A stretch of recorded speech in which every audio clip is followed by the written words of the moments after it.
We were having tea in the living room when I heard a loud bang on the door. I opened up, and it was Meg, soaked in the rain. Oh my god, Meg, are you okay? Becky said to wait for you guys at the park. I was waiting when the rain started. I went to her place and was told she was here all day. Why didn't you tell me? Oh no, Meg, I'm so sorry. I meant to text you, but I forgot. You forgot? We've been friends since we were in diapers, but the moment Hope showed up, you abandoned me. That's not true. What's that on your wrist? Hope's too? They're friendship bracelets. I can make you one if you want. So that's how you think of me all this time. Just a surplus? Hello there. My name is Hope, and my life just became fabulous. My parents are from India, and they moved here when my mom was pregnant with me. Things were tough when I was a baby, but when I turned 7, everything changed. My father invented this super cool app that lets you detect diseases from your phone. So we became rich and moved to Beverly Hills. Kana, look, that mansion over there belongs to Rihanna. Oh my god, Rihanna is my neighbor for real? Eek! Man, Beverly Hills was paradise. But there was one little problem. I had no friends. We moved during the summer, so I had to wait 3 months to meet the kids at my new school. I was bored out of my mind in our mighty mansion. One day, I decided to go to the playground. There were so many kids playing and having fun. I tried to approach some of them, but they paid me no mind. So I decided to watch them instead from the top of the jungle gym. Hey, you there! Me? Duh! Who else is flipping around like a monkey up there? Are you new? We're playing princesses! Come and play with us! Yes! I jumped down so fast I almost hurt myself. But that was how I met Meg and Becky. I was shocked to find out that Becky was my neighbor. Our houses were right next to each other, and I could literally talk to her from my balcony. Meg, on the other hand, lived at the end of the street, so we decided to meet up every afternoon and play till the sunset. Then school finally started, and we were an iconic trio. Becky was the prettiest girl, with blonde hair and teeth so perfect she didn't need braces. Meg was the cheeky, sporty one, a soccer prodigy, in her words, while I was the mysterious new girl, who was friends with 2 of the most popular girls in school. And things stayed great as we entered high school together. I was no longer the mysterious new girl. Popularity wasn't my thing anyway. I was just glad I found my place in the tech club. Hey, Hope! Meg's asking us to go to the mall this afternoon. You coming? Oh, I can't. My family's celebrating Diwali today. Diwali? That sounds exciting. Can I come? We have never had non-Indians for Diwali before. But since you're my bestest friend, I doubt that my mom would mind. Yay! By the way, I have something for you. Here, whenever we're close, it will glow like this. Whoa! Did you make these? See, you're really talented. If you would, Becky, we've talked about this. Joining the tech club is enough for me. Now let's get going before my mom scolds us both. Becky came over immediately, and she was so excited. She helped us set up and helped me wear my sari, and even joined in the prayers. Everyone was happy to have her around. Diwali went great. My mother had the best time teaching Becky about the Indian culture. Later that evening, a heavy rain started, so Becky stayed for the night. We were having tea in the living room when I heard a loud bang on the door. I opened up, and it was Meg, soaked in the rain. Oh my god, Meg, are you okay? Becky said to wait for you guys at the park. I was waiting when the rain started. I went to her place and was told she was here all day. Why didn't you tell me? Oh no, Meg, I'm so sorry. I meant to text you, but I forgot. You forgot? We've been friends since we were in diapers, but the moment Hope showed up, you abandoned me. That's not true. What's that on your wrist? Hope's too? They're friendship bracelets. I can make you one if you want. So that's how you think of me all this time. Just a surplus? Meg, wait. She didn't stop, but walked straight into the rain, and everything changed from that day. We tried to make peace with her at school, but she acted like we were invisible for days, and even started a new clique with her soccer teammates. Poor Becky. She seemed so hurt. Well, if it isn't the lovebirds. Tell me, Becky, how does it feel being replaced? Hurt, right? We get it. You find new friends. No need to rub it in our faces. Hope, have you been shopping at Goodwill again? Are things good at home? I think the homeless person you borrowed this coat from needs it back. Remind us, Meg, does your mommy still need you to cut meat into little pieces before you eat? That was 4 years ago. How dare you? Was it? What about those bed accidents? Her minions cracked up. Even Becky couldn't contain her giggling. From that day on, Meg was determined to get on our backs. We figured out she must have been mad at us still, so we decided to keep distance every time we saw her. I finally got time for myself, but suddenly Becky came rushing in. Hope, I just saw the tech teacher put a sign-up sheet for the annual national tech competition. And guess what? I already signed you up. This is the year you'll kill it. Bex, you shouldn't have done that. I'm not ready. That competition is a cutthroat. What if I don't make it past the group stage? Well, you know what's worse? Not showing up at all. So you have to give it your all and create something. You can do it, Hope. No, you don't. Hello, ladies. Yuck. You again? Can't you see we're in the middle of a conversation, Charles? I'm not speaking to you. Hi, Hope. I saw your name on the sign-up. I know you're going to kill it. Stalker alert. Thank you, Charles. Even though I am doing this against my will. If you want, I could help you brainstorm. No, I'm good. I'll figure it out. When would you learn? Even if she was on fire and you were the last drop of water, she would still say no. Move on. You've been obsessed with her since middle school. It's not cute anymore. Becky, that's mean. Let's go.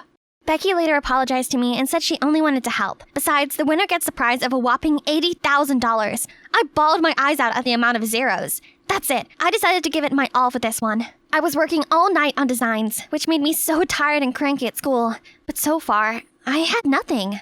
One day, I overslept and was so late to school. I was running to catch the end of first period when I felt an arm grab me. Hey, are you okay? You look exhausted. I'm fine. Stop following me around, Charles. No, I don't want to hang out with you. No, I don't like you. Please leave me alone. Just then, the bell rang, so the hallway was filled with students, and they all heard what I said. Everyone was laughing at Charles. Tell him, bestie. We don't like you, Charles. Scram! I was about to apologize when he walked away in shame. Maybe it was for the best? I was getting tired of rejecting him every day. I had too much to work on. I had an idea for an app and knew that my family depended on it. In no time, I stopped worrying and started feeling confident. My app was indeed a masterpiece. One day at recess, I was in the bathroom stall when I heard the most disturbing things. Did you hear the thing about Hope? I heard that her father's app is a failure now, and that they're so poor they might have to live in trailers soon. Yeah, I heard it. Who would have thought that high and mighty Hope used to live in a trailer? How tragic. My head was spinning. My family problems were a secret. Who could have told them? That witch Meg? There's no way she would have known. Then it hit me. It was Becky. She was the one coming to my house all the time. That's why she enrolled me into this competition for the money. She knew. I could feel the anger boiling in me as I moved to find her. I saw her by the bleachers, sitting alone. Great. Becky, how could you? Before I could finish my sentence, a slap landed on my face. It stung so bad that I couldn't see. Don't ever come close to me again! Don't ever say my name! I don't ever want to see you again! What are you talking about? Ugh, I'm the one who should say that! You're seriously playing the victim after insulting me? She ripped her friendship bracelet off, threw it at me, and stormed off. The whole school watched as I stood in confusion. What the heck just happened? I tried to reach out to Becky, but it was impossible. She'd cut me off. Was that how little she thought of our friendship? The next few days at school, everything started to make sense. Becky had a new best friend, and it was none other than Meg. I was so upset watching them at school, while I sat alone every day. Later that day, I was in gym class when the witch approached me. Looks like you're flying solo now. Jesus, gloat all you want. I'm out. What's with that attitude? You usually have a sharper tongue. Cut your nonsense. I know you did this. You're so jealous of our friendship that you just had to destroy it. What? It wasn't me. Have you seen the video? What video? Meg showed me a video of me bad-mouthing Becky to a group of girls, but I didn't do this. I know. As much as I hate you, I know you'll never say anything bad about Becky, which means that someone did you dirty. Oh, I didn't expect you to pick my side, but you're so right. That person must have spread that nasty rumor about my dad's business and got me thinking Becky was responsible, since she must have been the only one who knew. Does this mean it's true? Yeah, I've been hoping to win the tech competition prize and help that out. Well then, you should focus on the competition. I'll talk it out to Becky, don't worry. You do that for me? Yeah, I guess I knew all too well what it felt like to be left out. I'm really sorry about that. It's alright. Beck and I made up. I guess I was a bit jealous, since it was always you and Becky. And we've never had a chance to hang out one-on-one either. I really hope all these drama can end so we could just be the iconic trio again. Thank you. I really hope so too. 1 week later, the tech competition was finally here. I was so ready to unveil what I'd been working on. Mom and Dad were also here to cheer me on. I walked to write my name on the sign-up sheet, and the name before mine shocked me to my core. That's right. I'm here too. Oh, meet Evans, my partner. He's one of the most brilliant inventors. My parents hired him to help take you down. But why? Why? I've been nothing but nice to you, but you only think of me as some dumb blonde. I was the one who enrolled you into this competition. I was the one who befriended you. You'd be nothing if it wasn't for me. It's about time you learn to appreciate your friend. Becky turned away. Meg tried to stop her, but to no use. I suddenly felt this weakness in my knees. I couldn't help the tears. I let them flow freely. Oh, Kana, listen, you have to focus. Remember why you are here. If we have to start our lives afresh, then no problem. I did it before, and I can do it again. Don't let her clouded judgment tell you where you belong, my darling. I gave my dad the biggest hug and went into the hall. He was right. I couldn't let Becky take this day away from me and my family. When my name was called, I walked proudly on stage and started my presentation. Hi all. I came here because I want to tell my story. Growing up, life hasn't always been easy for me, until I found friends who changed my life. And even if there are ups and downs along the way, I will forever cherish the memories we had together. So I came up with this idea of an app called Memoir Lens, made only for you and your loved ones, where you can store and share your memorable moments with them. Best part is the app will notify you annually, so you can relive those moments again. The hall erupted with applause. Everyone loved my app and I ended up winning the competition. I couldn't believe it. I was so happy. I saved my family. Later that night, my home was packed with friends and family celebrating. I was having such a good time. But then the thought of Becky and Meg crossed my mind. So I took a walk. I was just at the end of the street when Charles appeared from nowhere. Hey, I heard you won today. Congratulations. And you're having a party. Did you forget to invite me? Oh, it's just for my family and close ones, so... Oh, I get it. Does Becky come too? I heard she slapped you in the face. Ouch, that must have hurt coming from your BFF for live. Do you see how it feels now? Nobody likes being humiliated. Wait a minute, it was you! You did this! Of course I did, moron. And let's be clear, it wasn't because I was so heartbroken. Yuck. I just wanted to date a popular girl, and you seemed easy. But then you humiliated me. So I created a fake AI video saying nasty things about you with Becky's face. And the same for her. And you guys fell for it. Look how weak and powerless you are without your friend. Pathetic. With all the anger and pain I felt, I grabbed Charles by his shirt and slapped him silly. I was ready to beat him up, but he scampered away, laughing like a psychopath. I ran to Becky's house. I had to tell her the truth. I banged on the door for minutes before she opened it. It was Charles. He made a fake video to separate us because we humiliated him. What? Are you making this up to mend things? It's not gonna work. It's over. No, wait! She's not lying. I heard Charles confess. I even have it recorded. They happened to stand right in front of my house. Becky watched the video, and it started to hit her. Oh my god, that idiot. Oh, Hope, I'm so sorry. I should have listened to your side. And I said all those terrible things to you. Oh, I'm too ashamed of myself to even face you. It's okay, Becky. I just miss my friend. I also happen to know you pulled out of the competition because you couldn't do that to me and my family. I'm so sorry I even tried to. Then we both laugh away. Hey, Meg, why are you standing there dumbfounded? It feels like I'm third wheeling you guys. I'm just gonna head out so you guys can have your moment. What are you talking about? Meg, you're a part of this group, and this time we're not gonna let you leave. Yeah, if it wasn't for you, we'd probably still be fighting by now. So come here, you. I missed you guys. I'm sorry I was so mean. It's okay now. Now, how do we make that punny Charles pay? Hi, everyone. My name is Annie. Sit tight as I tell you the story of how my life changed. I was born in New York and raised by my awesome dad, Tom. We were a rocking pair. And then I met my soulmate, my best friend Trina, when I was 8 years old. Trina lived with her mom, Frida, and together we looked like a whole family.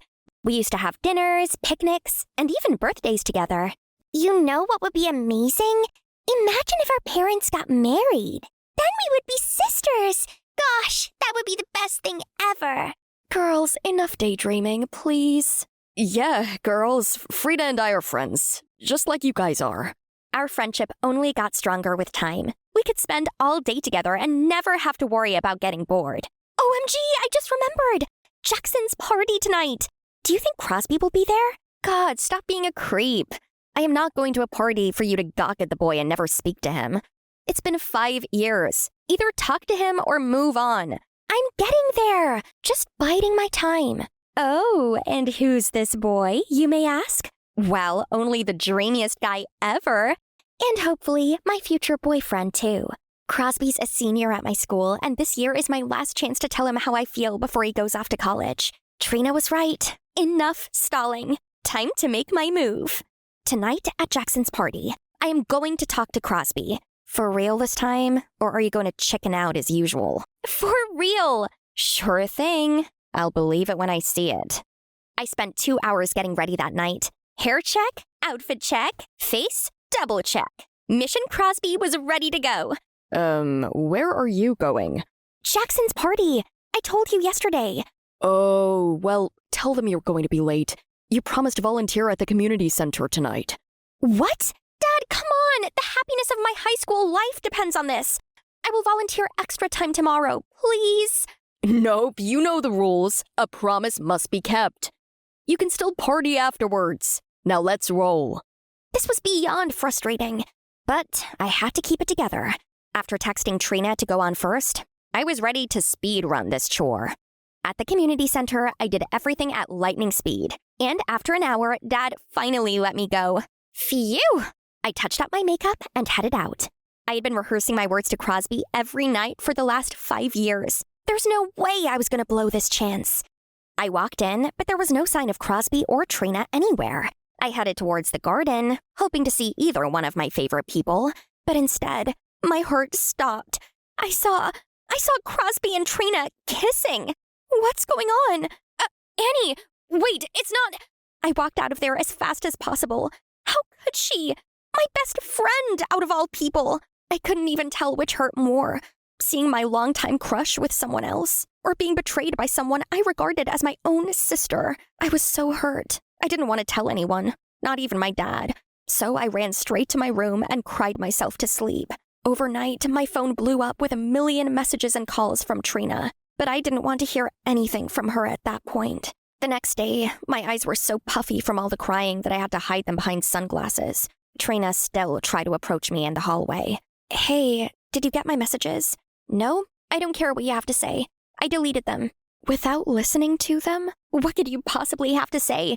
I know what I saw. You were kissing my boyfriend. What? And how is he your boyfriend? You've never spoken to him before. But you knew how much I liked him. You backstabbed me. Was this your plan all along? To hurt me like this? You sound insane.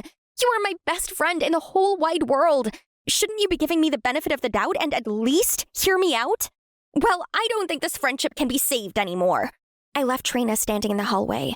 What made me even angrier was how she was crying, and everyone kept rushing to console her like she was some kind of victim. I was the one betrayed here. One day after school, I came home to find my dad planning an elaborate feast. What's all this? Oh, we're having important guests over. 7 p.m. sharp. Be ready. I was definitely not in the mood for guests, but the fancy dinner didn't sound too bad. I figured I'd just stick around for a bit. What's the worst that could happen, right? Wrong! Guess who our guests of honor ended up being? Why is she here? Annie, sit down. Tonight's an important one. Yeah, right. Now here comes the peace intervention. I couldn't wait to hear whatever lies Trina had told her mom. Now, I understand that you girls are going through a rough patch. Rough patch? That's one way to put it. But Frida and I have an announcement that we think will make everything better. We're getting married! What? I shook my head furiously, as if trying to wake up from a nightmare. Trina was just picking at her chicken. She wasn't surprised at all. Now, I know this might come as a surprise, but Frida and I have been dating for a while now. We just didn't tell you girls anything until we were sure how serious it was. And we're sure now. We're in this for the long run. What on earth? Could the timing be any worse? I looked over at Trina, expecting her to be ready to protest like me, but there was no emotion on her face whatsoever. She just shrugged. Everything happened so fast. They already had a date. Frida and Trina were moving in at the end of the month. I didn't even have a say in any of it. My whole world was spiraling out of control. After Trina and Frida left, I had to talk to my dad. Dad, you can't marry Frida! Why not? Once upon a time, you wanted that. Yeah, when I was 9 years old. Well, better late than never. Look, I know you and Trina will figure it out. You're already practically family. Since childhood. No, my family is you and Rodney. That's it. Rodney, our dog. Dad, please. Sorry, kiddo, but Frida is the only one I've loved since your mom. And I want to make her happy too. Great. Just great. Who would have thought a childhood dream could turn into a real-life nightmare? Trina and I tried our best to avoid each other through the wedding planning, but on the actual wedding day, there was nowhere to hide. Our parents thought it was a great idea for us to both be flower girls and walk them down the aisle. I sucked it up to show that I was the bigger person. I even wrote a toast for my dad. But when I was going to speak at the wedding reception, Trina was already standing. Attention, everyone! I wrote something for my mom. Actually, I did too. Cool, you can go after me. I think I should go first. I mean, my dad married your mom. What does that mean? Grow up, stop acting like a kid. That's rich coming from a backstabber. Guys, it doesn't matter who goes first. Trina got so pissed that she shoved me. In a fit of rage, I shoved her back, and she fell right into the wedding cake. I didn't mean to, but boy, did it feel good seeing her covered in cake. Annie, what is wrong with you? But she shoved me first. Didn't you see that? My dad was so upset that he didn't look at me the entire night. The next day, I was grounded for 2 months.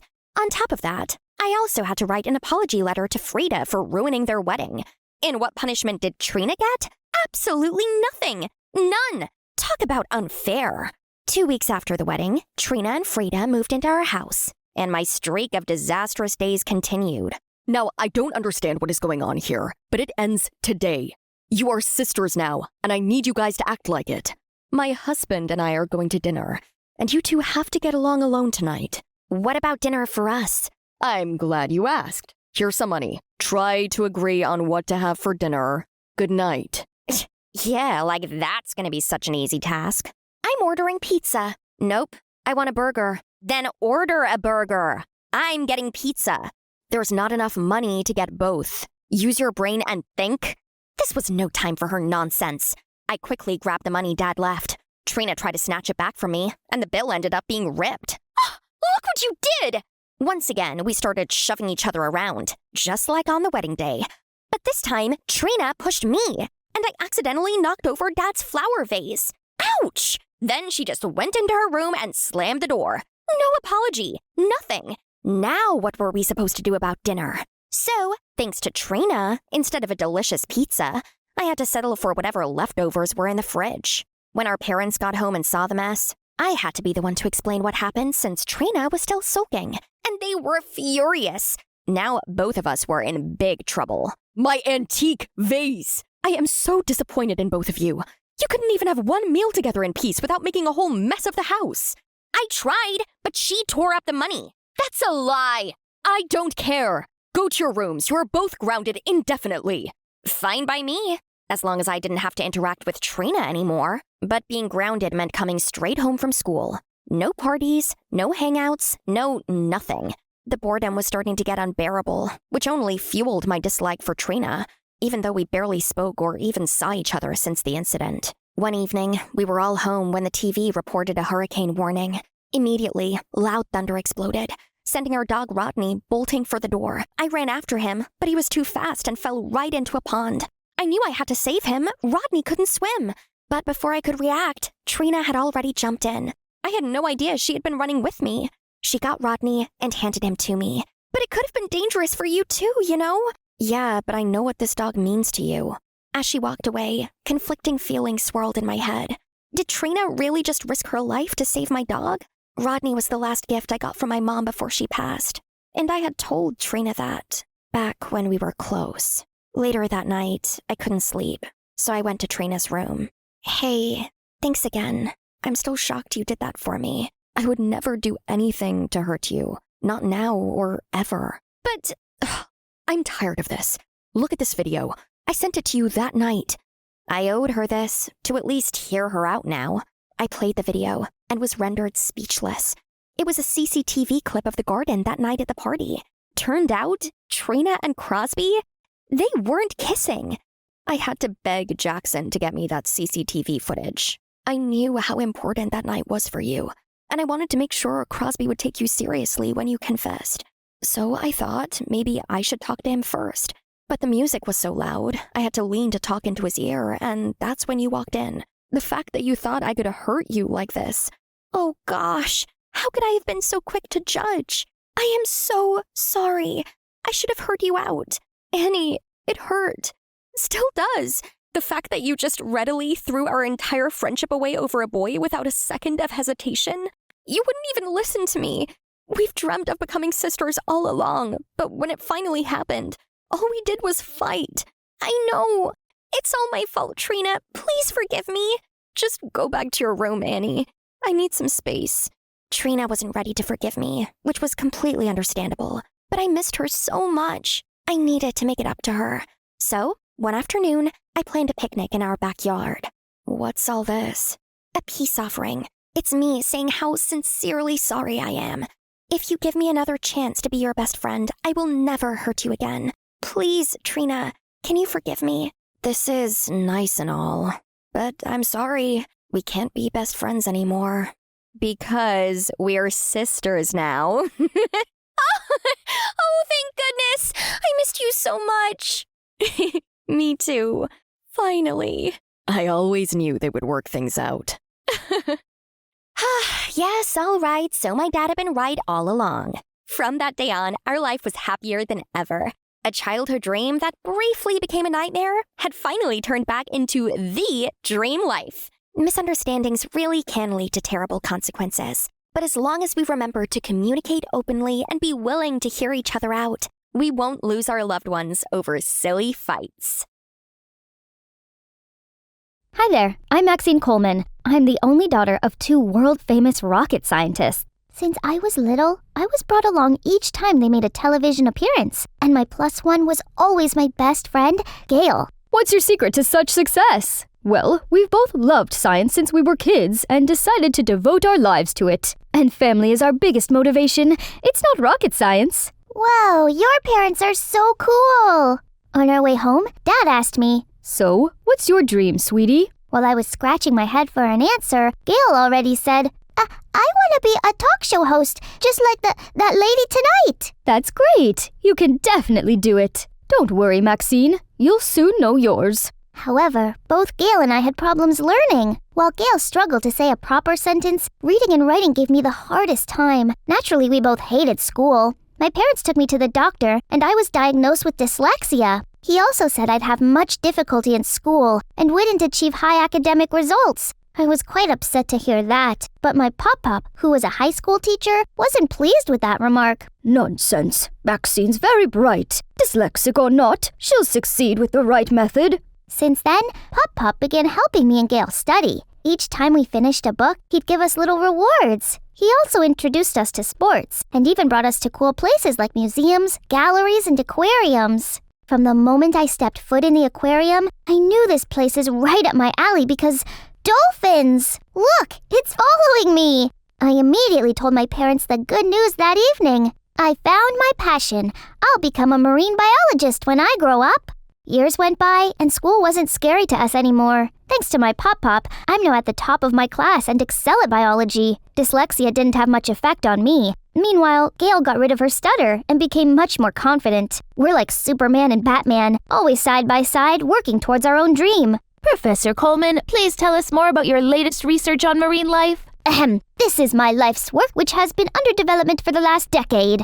We both got into an elite high school, which would be a good jumping pad for our future. But unlike in middle school where I could learn at my own pace, I had to bend over backwards to have a good GPA since the curriculum here is so intense. Unfortunately, dyslexia returned due to stress, making things even harder for me. In class, I had to look up the dictionary every 5 minutes, which slowed me down. One time, I stayed in class during recess to correct all the D's and B's that I'd mixed up in my essay. That alone got me called nerd. On the contrary, the pretty, extroverted Gail already became the face of the students' council, and she still tried her best to help me. That's right, this is just a minor setback. But that's not all. Yesterday, my chemistry teacher asked me to read the lab safety rules. Don't taste or sniff. You should be wafting the spell. What? I mean, smell. Sorry. We're in chemistry class, not Potions 101, Professor Snape. That's how Snape became my nickname, all because of that Robbie guy. Everyone loved his shenanigans, and he got away with everything because he's a rising track star. But really, he's the villain in my story. Lately, Gail and I had less time to chat because she's so busy, hanging out with Robbie. They met when Gail interviewed him for the school paper. Worse still, she often defended him, saying I'd like him once I got to know the guy. Ugh, no thanks. Besides, it seems that Gail's making achievements towards her dream. Meanwhile, I could barely handle studying and getting along with my classmates. Then came a time when every student who wished for a head start into a prestigious university needed to see the college counselor, Mrs. Morales. She said that my grades were pretty good, but I'd also need a good personal statement. It's supposed to capture the essence of who I am and show that I'm ready to commit myself to my future. Simple enough, right? But when it comes to actually writing, why is it so hard? Am I doubting my own plan? Can I really be a marine biologist? At dinner, I tried to bring this up to my parents, but it seemed they're already thinking I'm a marine bio student. Guess there's no turning back now. I called Gail to the aquarium to help me clear my thoughts. She was late, so I went to catch up with my dolphin friends. They actually calmed me down. Suddenly, a screeching voice took me out. You're dyslexic because you speak dolphins' language? Should we find Dolphinese books for you? I turned around to see Gail and an entourage of her new friends and that buffoon. They started giggling. No word in the English language could describe how mad and humiliated I was. Did you really need to bring them here just to embarrass me? I walked away, but accidentally headed to a glass tunnel. It felt like I was fully submerged underwater. The horrible memory of the time I fell through ice into the deep, dark, frozen cold water came rushing back. I immediately dashed outside. Max, wait! I turned around to see Gail running after me. Watch out! A car's coming! I quickly pushed her away. The car didn't hit her, but she's injured. We brought her to the hospital ASAP. But when she came to, Gail couldn't speak. Her doctor said her vocal cord was temporarily paralyzed due to neck and chest trauma. That meant Gail could no longer present the school sports day. I was overcome with guilt. Gail told me, I'll be alright. Sorry about earlier. I thought bringing our classmates would cheer you up. She even said that I should keep chasing my dream and not let anything hold me back. I was so touched, but somehow, her words made me feel so pressured. I'll even work harder from now on. After that day, Robbie kept following me around trying to apologize. I avoided him like the plague. One day I even skipped English, and when I got back, my classmates were buzzing about some substitute teacher named Mr. Coleman. They seemed so excited, since he didn't make them do any work and only told them fun anecdotes. Huh? That name rings a bell. And later my suspicion was confirmed when I met with my grandpa's angry and disappointed look after school. I obviously went home to a raging storm, but it didn't matter. I used this chance to spill my guts about how exhausting school was, how annoying it was to be picked on by an absolute moron all the time while my bestie wasn't by my side. Strangely, Grandpa listened attentively, then simply said he'd handle it. A few days later, he revealed that his way of handling it was making me that dimwit's tutor. Worst idea ever! Even though Pop Pop guaranteed that clown would work with me, I still wanted to kiss that jock with an uppercut. I ranted to Gail thinking she'd help me out of this. Unexpectedly, Gail also told me to give him a chance. Then, I might see his good side too? Right at that moment, the idiot appeared with a Nintendo Switch. How immature! That's my cue to leave. After the first lesson, I realized any regular teaching method could never hold this dummy's attention. But I can't just give up. Pop Pop taught me that there's no bad students. Fine, I'll find the right way to make him study. So, I showed him YouTube videos on biology to keep him focused, taught him the periodic table song, and talked about world history in his language. In 1914, after the Austrian Archduke was unalieved, Austria-Hungary declared war on Serbia, and Russia was like, say less, we got you, bro. Then Germany wanted to be the main character and waged war when literally nobody asked. So, you're saying World War I started mostly because the German Empire was pressed about being mid? Yes, brother. After some time, Robbie's grades went from D and F to C and B, while I no longer had to cram like before, since preparing lessons for him helped me remember everything naturally. Studying suddenly wasn't so hard anymore, and maybe Gail was right. This guy wasn't that terrible after all. One afternoon, Robbie shared some good news. Hey, my track meet went so well. Thanks for helping me with my grades, or else I would have been disqualified. Let's celebrate! Congrats! Can't celebrate without Gail. I heard she just got back from the hospital. Let's come to her place and get nuts! Moderately, though. Robbie passionately talked about his great achievement, while I told Gail that we're getting along now, but Gail seemed unenthusiastic. Then she coldly asked us to leave. We were both so confused. I asked Gail's mom and found out that most of her injuries had healed, except for her vocal cord. She's undergoing treatment, but her doctor was unsure how long it would take for her to talk again. Poor girl. Suddenly, Gail rushed out to put a piece of paper in my hand, then ran away. On my way home, I read the note. It's all your fault. If you didn't run, none of this would have happened. I'd rather get hit by a car. It would have only given me a broken arm. It's you who killed my dream. That's Gail's true feelings? Her words cut deep. When Gail returned to class, she didn't talk to anyone, and of course avoided me and Robbie. One time during recess, Mrs. Morales came to me and complimented my personal statement. She even said that if I kept up my GPA, I should have it all in my bag. That means my essay didn't seem as pretentious as I thought, right? Robbie was so happy for me, but I saw Gail's glare out of the corner of my eye and immediately signaled for Robbie to keep it down. At lunchtime, he asked if I was upset because of Gail. Not really. She'll perk up when she gets better. So, why the long face? Did Mrs. Morales say you have a bright future ahead of you? I'm not sure anymore. I made myself out to look like someone fully committed to marine biology in my essay, but deep down, it felt like I was lying. I can't even get close to water after falling through the ice that one time. I suddenly felt my throat closing and my eyes watering. I instinctively stood up and left without saying another word. I wanted to talk to my mother about this as soon as I got home, but I arrived in the middle of her conversation with Gail's mom. She brought us the good news. Voice therapy worked, and Gail could talk now. That's amazing. Gail's mom said she's waiting for me at the park, so I went straight there. At the park, I saw Gail standing by a pond. Thank goodness you can talk again. I always knew you'd recover for your dream. My dream?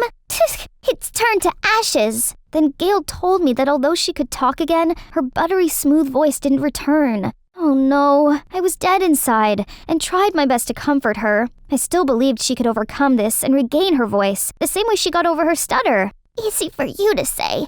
Do you know what it's like to have a demon in your throat? I don't even recognize myself anymore. No, you can still... How about you? Can you get over your fear to achieve your dream? Come on now, do it! With each line, Gail put another step forward, pushing me closer to the edge, until there was only a few inches between me and the water. Go on, it's for your dream. What are you afraid of? Gail took one more step, and I fell into the pond. My trauma took over me. I panicked, thinking this was it. Then someone pulled me out. Robbie! You're insane! She could have died! Gail just ran away crying. Don't yell at her. I shouldn't have picked at her wound. Also, this should be a practice for when I become a marine biologist. Seriously? Or are you just scaring yourself even more? My family expects this much from me. If I gave up on my dream because of a tiny little accident from when I was 13, I only have myself to blame. Dream this, dream that. Are you sure that's what you really want to do, and not just a 6-year-old girl's dream? Robbie's words jolted me awake. It's true that I no longer enjoy studying as much as when I was learning with Pop Pop. Every ounce of effort I put out recently was solely for a far-fetched dream that I'm not even sure if I want anymore. I don't want to disappoint my parents, but I can't keep struggling like this for the rest of my life. But I've held on to this dream for so long and worked so hard for it. What do I do if I give up now? You'll figure it out. Take your time. I used to play football and was sure that I'd become an NFL player. Then at one point I realized that's not my thing, so I quit. And after trying out many different things, I fell in love with track. Change isn't the end of the world. I can't believe it took me this long to realize that it's too early for me to commit. Change is normal. But what if I never find my life's ultimate goal, and I'm just wasting time? Jeez, chill, man. You're making someone like me, who couldn't care less about school, actually enjoy studying. You're living life and putting some good into the world. Ain't no time wasted. No need to be Martin Scorsese. You mean marine biologist, right?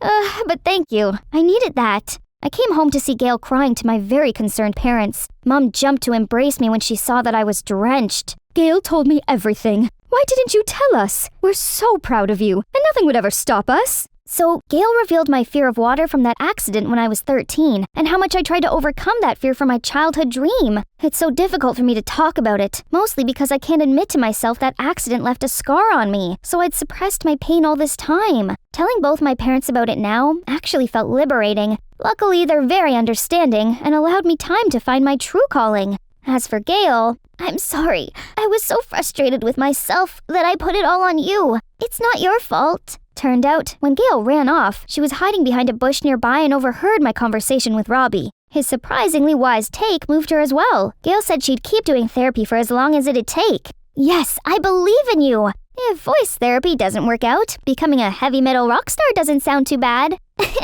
Wow, really? I thought Robbie was talking for a second there. After that, it was business as usual, but there's less pressure on me. I actually made a new friend this year and got closer to my best friend. Gail's voice is improving, and she's also having fun exploring other avenues besides talk show host now. Summer came in the blink of an eye, and I decided to volunteer at a school for students with learning disabilities. I wanted to help other dyslexic people like me learn to the best of their ability, the same way Pop Pop helped me. It sounds like a good start for my own self-discovery journey. That could be my dream job. If it's not, I'll keep looking. Hi, I'm Esmeralda, but most people call me Relda. And the first thing you should know about me, I'm a total brainiac. I love reading, solving problems, and challenging my mind. But for some reason, that makes me the class weirdo. Like, there was this one time in class when I was 15. My math teacher put this crazy equation on the board. Everyone looked at it like it was written in an alien language. But me? I yawned. Literally. All right, class, solve this, and you'll get an extra 30 marks for your next exam. I'll give you 1 hour. I'll need about 1 second. Very funny, Esmeralda. But math takes time, and done.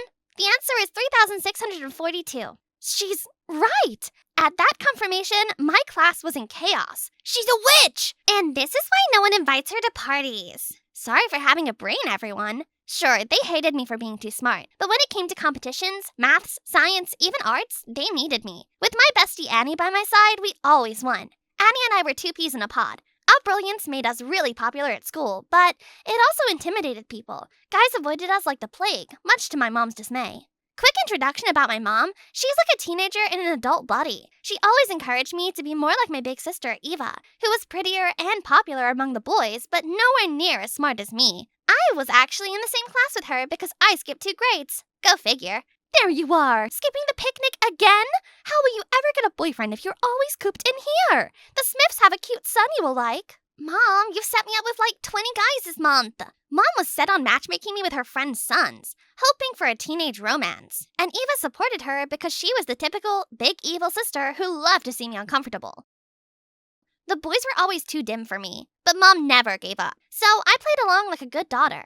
Sweetheart, meet Keith. He loves reading just like you. Oh, what do you read? Manga? You? Manga? Was this guy for real? Science books. Oh, I know some science facts. Did you know the sun is a planet? Science facts? More like science fiction. Actually, the sun is a G-type main sequence star composed primarily of hydrogen and helium, and it generates energy through nuclear fusion.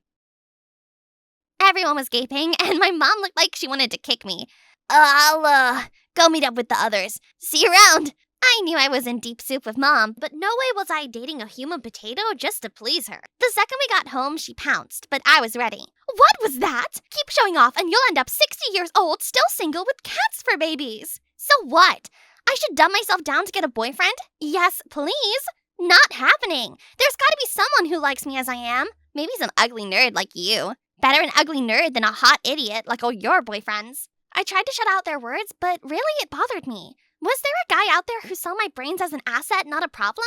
I decided to stop caring, but then he appeared. It was our final year of high school. Annie and I were busy solving equations for fun, when a horde of girls rushed past us like they just saw a celebrity. Where is he? Another girl flashed us a blurry phone pic of a tall guy with black hair. Whoever he was, I knew the type. Pretty face, zero brain. I was still trying to process what kind of mass hysteria I had just witnessed when a guy that fit the blurry image we just saw jumped out of the closet. Are they gone?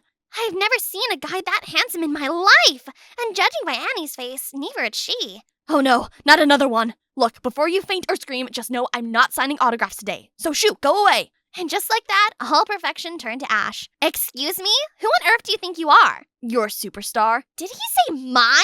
My superstar? The guts of this guy.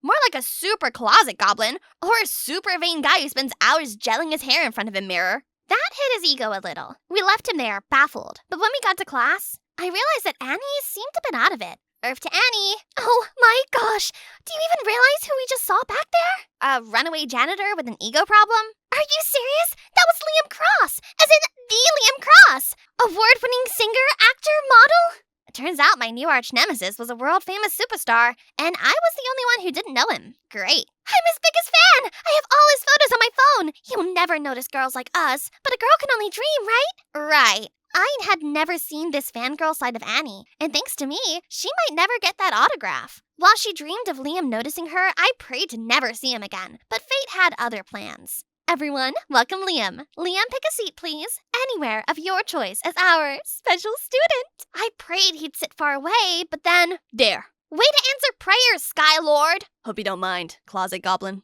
I opened my mouth to retort, but froze when I noticed Eva was watching me, her eyes burning with hate. But she didn't keep me guessing about what her deal was. I don't know what witchcraft you pulled, nerd, but stay away from Liam. He's mine. Hello to you, too. I'm serious. Whatever you did, undo it. He's mine. Mine!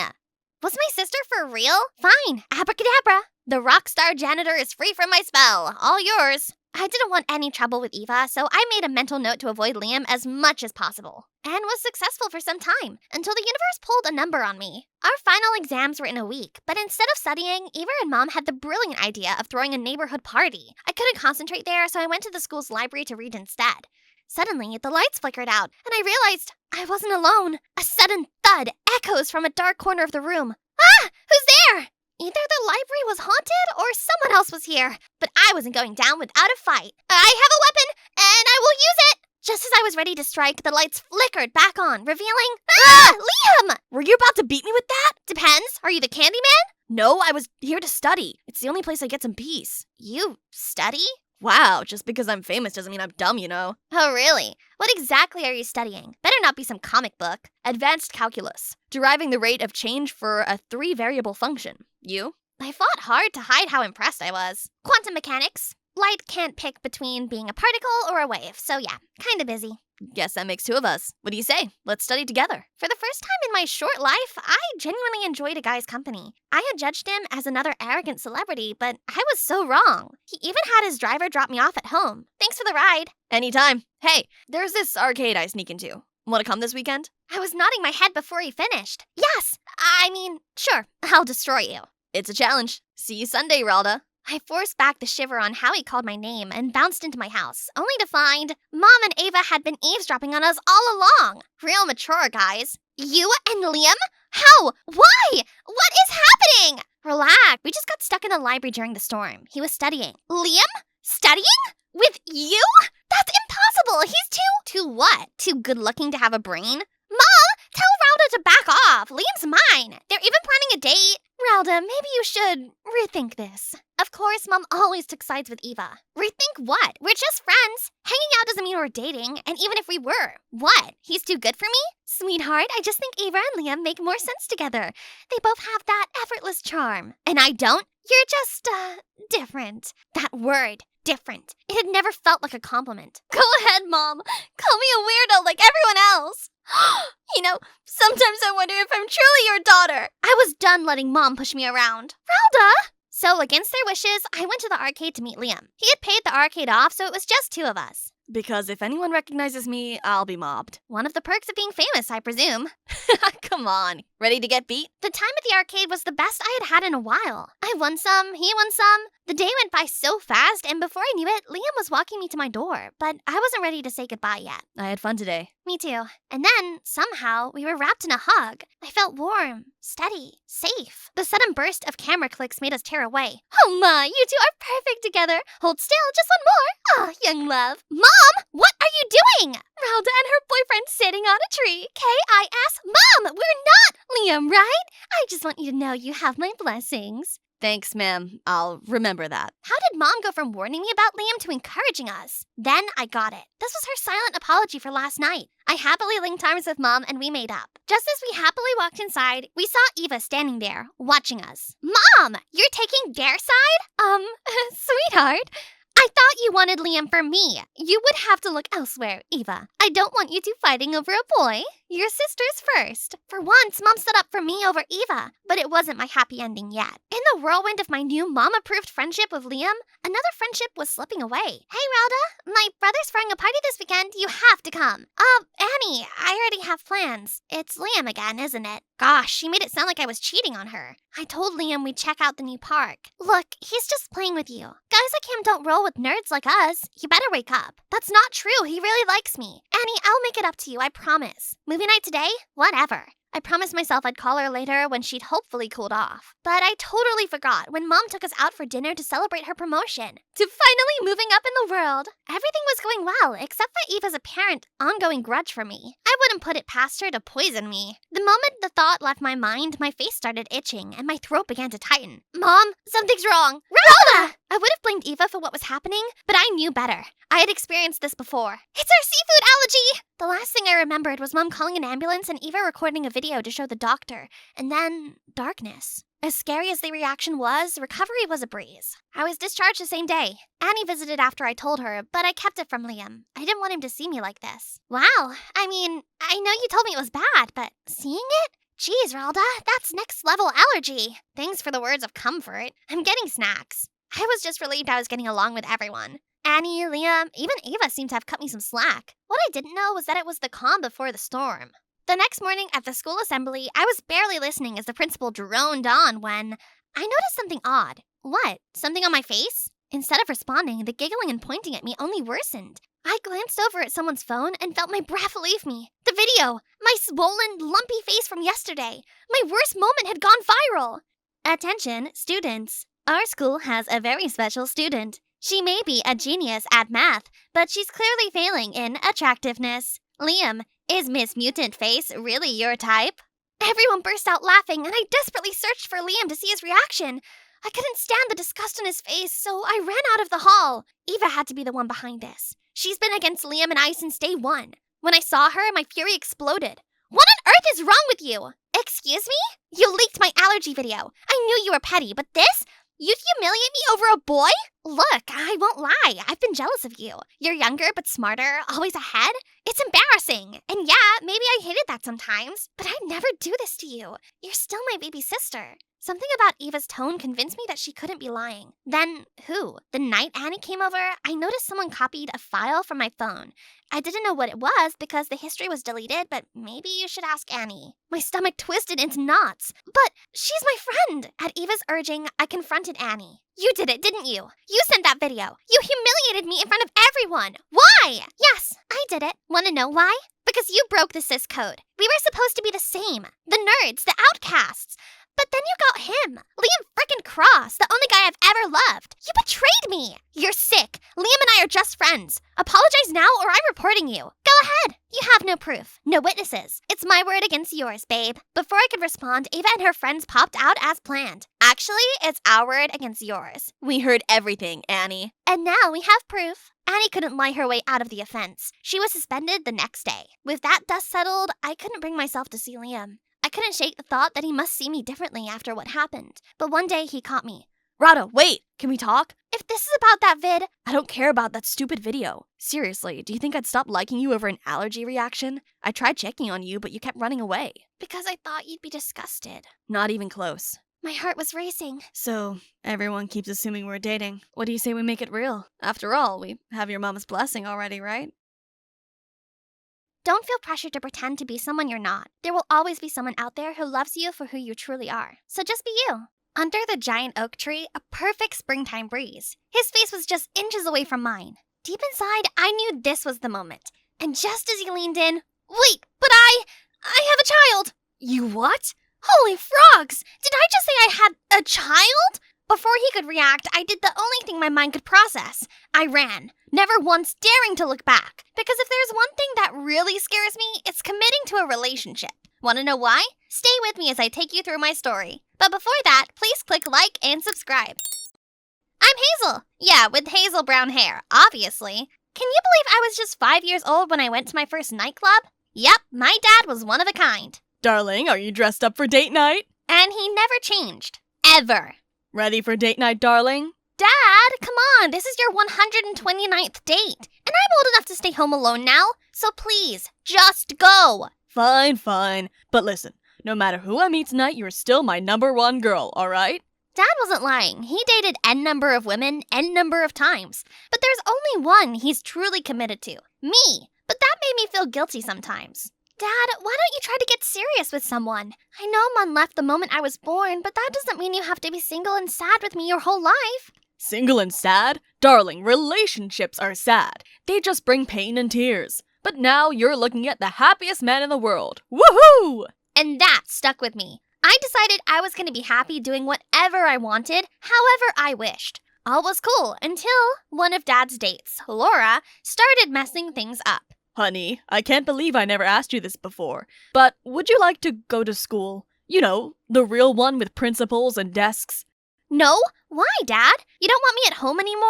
Or is it because someone else doesn't want me here? Darling, don't blame Laura. She just means well. Then, just 10 days later, I found myself standing in the middle of a boring school, surrounded by a bunch of kids with different hairstyles and personalities. Out of nowhere, I felt a tap on my shoulder. A pretty girl standing alone in the middle of this school? You must be new here. Come, I'll show you around. I'm Minnie, by the way.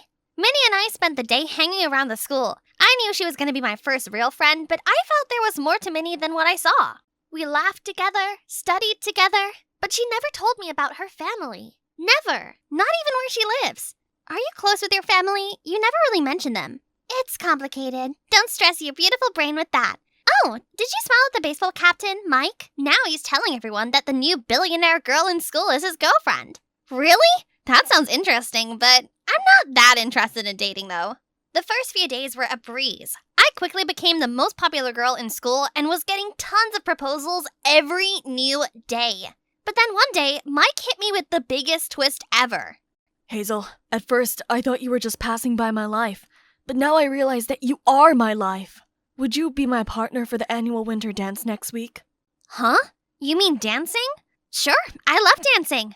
The moment I said it, the entire cafeteria erupted. Cheers, whispers, and gossip flying everywhere. Wait, this wasn't like I accepted his love proposal, or was it? Hazel, you did read the flyer I sent you about the annual winter dance rituals, right? No, why? What rituals? It turned out that every pair in the dance that night was meant to be together until the end of school. Sounds romantic, right? Not for me. That night, I researched 100 polite ways to say no to someone, but nothing helped when I saw Mike face to face the next day. So, when do we start rehearsing for the dance? I'm so excited, you know. When? How about never? Well, that was only the first of my many breakups. As days went by, some even started calling me a heartbreaker, but that was fine. I just didn't want to complicate my otherwise fine life. But as time went by, one thing or the other tried to warn me that I was leading towards a miserable life. But I was not going to take it. My 16th birthday was going to be so lit. I had invited everyone at school and thought my house was not going to be enough to hold the crowd. But boy was I wrong. I walked down all dolled up, only to see Dad and Laura standing with a 10-tiered cake. None of the people I had expected turned up. Not even Minnie. Hazel, honey, listen, this day is gonna be amazing, I promise. I saw red and ran back to my room and slammed the door shut. Hey Hazel, wish you a happy birthday. I'm sorry I can't make it to your party. This is the first time I'm seeing my boyfriend's parents, so I couldn't say no. Hope you understand. Wow, now everybody has some important stuff in life, other than attending my party? Are you okay, Hazel? I am okay, alright? But she wouldn't take it. She had made up her mind that I was a lonely, depressed kid who needed to be taken care of. She handed me a wrapped box. I tore it open, expecting something remotely fun, but instead, a flute. Flute? I don't play the flute, though.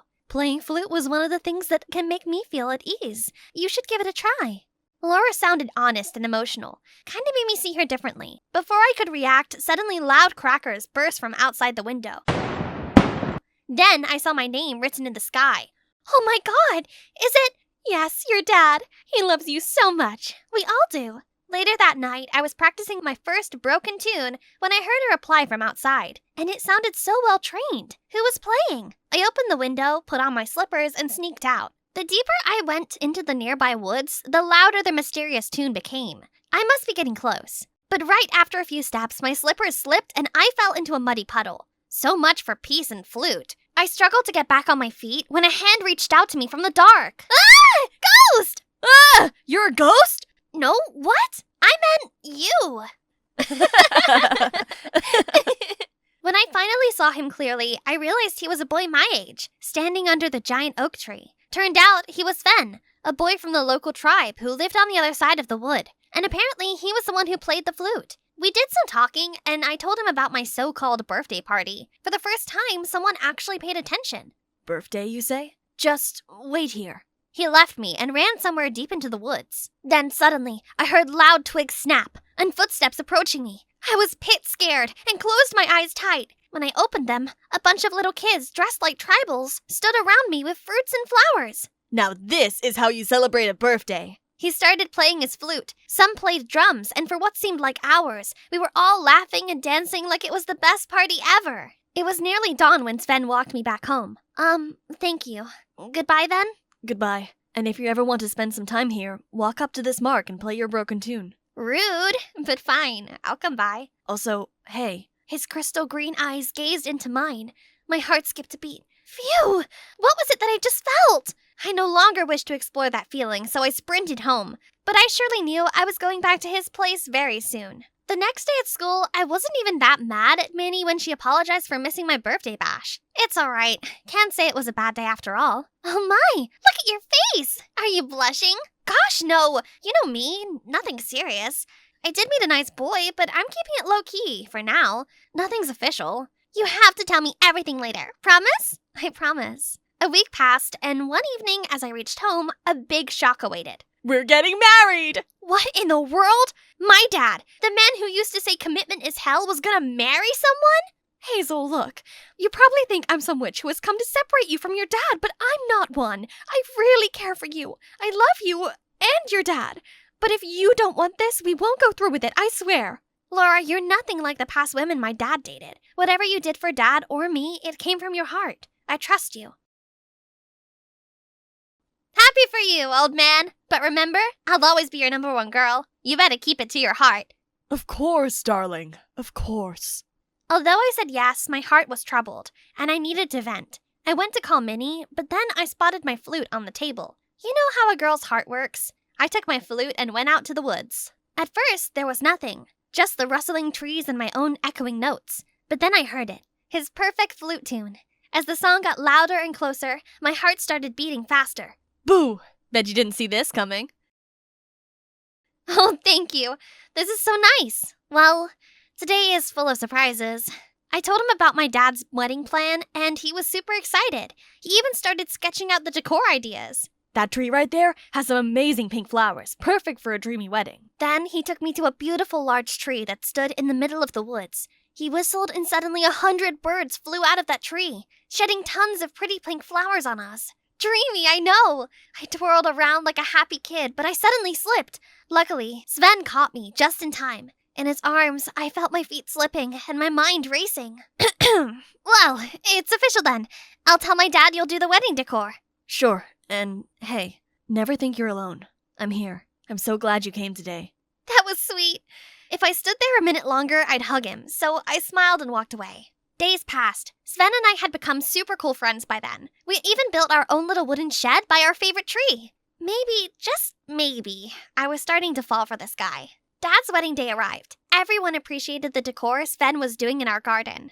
No one's gonna believe this is a small urban garden. Look straight out of the woods. Told ya, that's the magic of the guy you're about to meet. Sven! Sven? Minnie?